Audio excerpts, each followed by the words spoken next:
Agora, e realmente é tão mais complexo pegar um rótulo de feijão e tratar como arte do que, por exemplo, uma dança que tem 500 anos de construção histórica em cima, né? Num continente que é absurdamente híbrido desde do início da contação da sua história, e antes da contação a gente pode supor que era também, porque, né, o que a gente chama de índio é uma coisa assim, são povos e povos e mais povos que se dominaram e se desdominaram ao longo de muito tempo, antes de... Né?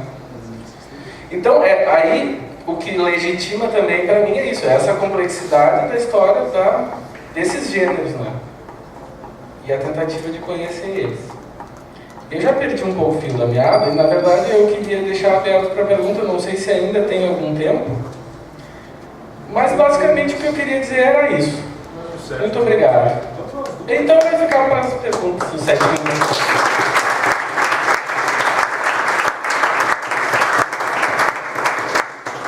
Pessoal, então vamos tentar ser mais rápidos aqui, porque eu estou exercendo aqui minha função de moderador, que é de tentar colocar as coisas dentro de um horário. Mas então, quem tiver pergunta, por favor. Eu vou ficar em pé para que vocês possam me ver, que eu sou baixinho, senão eu fico escondido aqui. Queria parabenizar por uma mesa muito interessante, vou falar um pouco de trás para frente. Primeiramente ao Thiago, pela sinceridade, achei que foi bem bacana as questões que você levantou, a forma como você expôs. Também, dando sequência, eu queria parabenizar a pesquisa, o questionamento crítico que você colocou, assim, também as categorizações, achei muito pertinente, assim, muito bacana mesmo, parabéns. E ao Stanley, por fim, eu queria só entender, achei sua abordagem muito boa, a temática é super interessante, mas eu queria entender duas questões que você colocou que chamam um pouquinho de atenção. A sua divisão que você fez entre a relação entre instrumento e instrumentista, eu achei que ficou muito pertinente para a parte da sistematização, quando você cria lá as categorias, sabe? Mas para a parte da definição, eu achei que ela não foi tão bem aplicada, e eu queria que você comentasse isso, por favor, porque ela engloba outras coisas além do violão percussivo. O violão tradicional, né, o que você problematizou do violão tradicional, que é quem acaba manipulando as técnicas estendidas, etc., eles também estão incluídos nessa relação de instrumento e de instrumentista. Então, assim, como definição, eu acho que não define o âmbito que você está falando.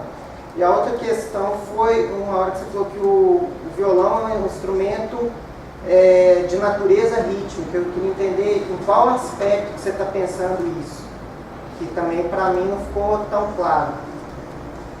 Valeu. Quem abre a boca demais engole mosquito, né? Se eu falei isso aí, faltou contextualizar.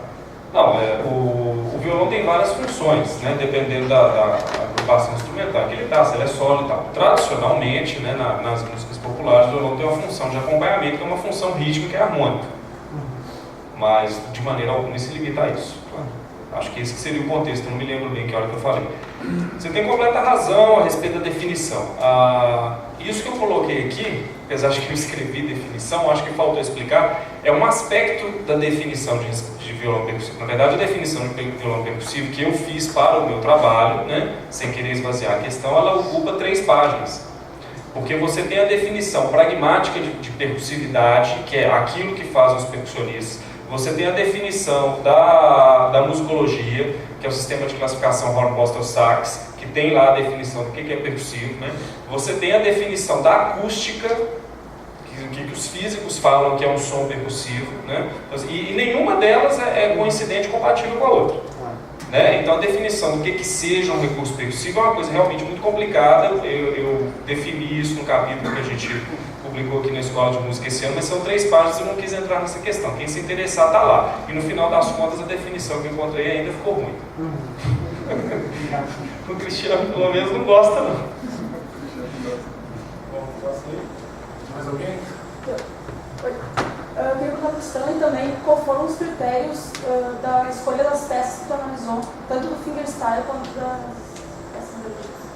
Essa pergunta é ótima. Os critérios para a gente selecionar as peças são muito importantes. Ora, são vários critérios. A gente vai explicar esses critérios na apresentação que o Kester vai fazer das comunicações, né? Ele vai explicar os critérios.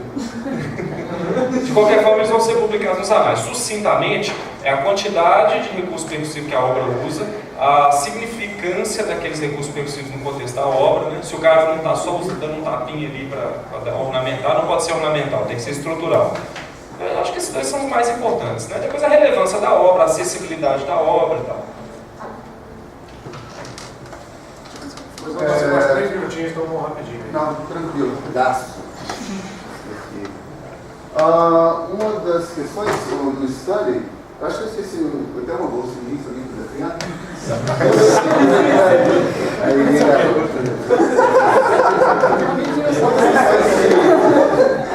Uma das questões que o study levantou aqui, durante a fala dele, em determinado momento ele falou assim, quando ele se referia à escrita da partitura em relação à possível execução, ele falou, é bom que o instrumentista se vira, né? Ele acaba tendo que se virar pela limitação da escrita da partitura. Né?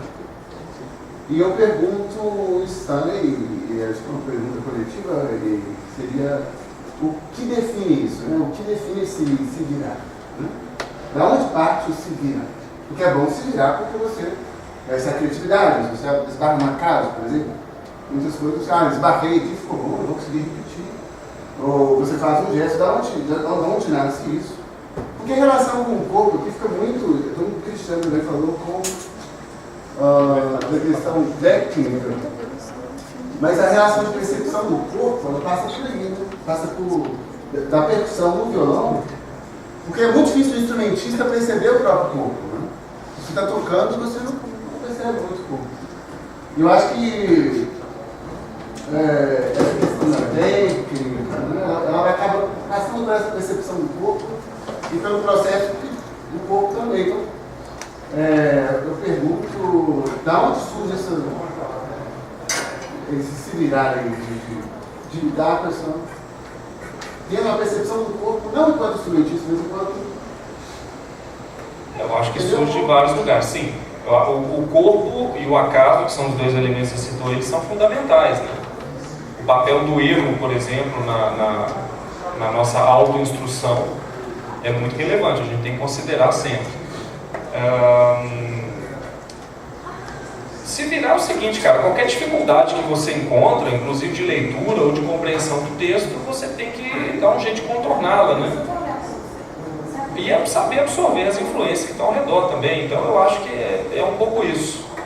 Eu penso muito sempre na incompletude da partitura, que é um outro assunto. Não tem, eu sei que você está muito interessado no corpo, né? Você é um cara que dança e tal. E acho que sim, acho que o corpo tem um papel fundamental, ele ensina muito, né? Eu mais especificamente, na hora que eu falei, eu estava pensando na insuficiência da partitura. Mas eu acho que todos esses fatores estão ligados a isso. O importante é o intérprete ter proatividade e coragem. Né? Não ficar submisso diante da partitura. Por favor, não sejam submissos diante da partitura. Tá? Beleza. Beleza, pessoal, então vamos encerrar aqui. Tenho certeza que os três estão disponíveis aí para conversar mais sobre o assunto quando tiver um tempo aí. Queria agradecer e vamos agora partir para as recitais conferências. Obrigado.